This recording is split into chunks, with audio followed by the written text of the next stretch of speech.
эксперты утверждают, что сон крайне важен.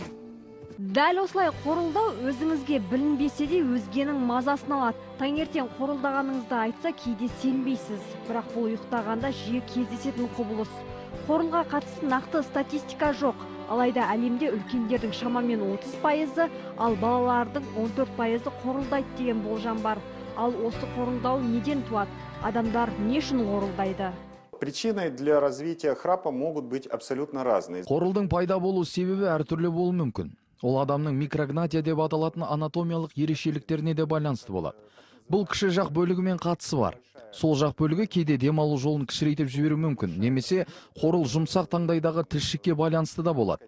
Сондай-ақ жұтқыншақ мұрындағы шырыштар кеуіп қалғанда және аллергия болғанда да қорыл пайда болады. Адамда артық салмақ болса да қорыл көп болуы мүмкін. Қорылдаудың тағы бір себебі зиянды ішімдіктерді ішу. Бұл кезде тыныс алу жолында орналасқан бұлшықеттер босап, салдарынан қорыл пайда болады.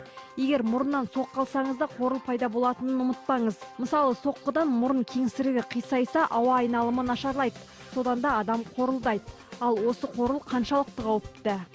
Егер адам қатты шаршаған кезде қорылдаса, ол қалыпты жағдай. Ешқандай қауіпті емес, бірақ ол асқынған болса патология деуге болады. Адамның өмір сүруіне үлкен кедергі келтіреді, өлімге әкеп соғуы да мүмкін. Бұл ұйқы апноэсінің обструктивті синдромы. Оның белгісі қорылдағанда терең дем алып, ұзақ уақыт демнің шықпай қалуы.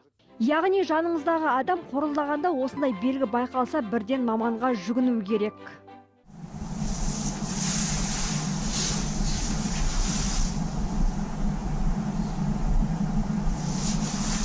Ұйықтағанда болатын келесі бір құбылыс айкезбе.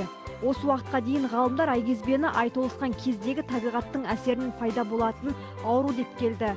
Кей жандар мұны психикалық дерт деп санайды. Ал шындығында айкезбе болудың себебі неде? Причина которого до сих пор еще до конца не ясна.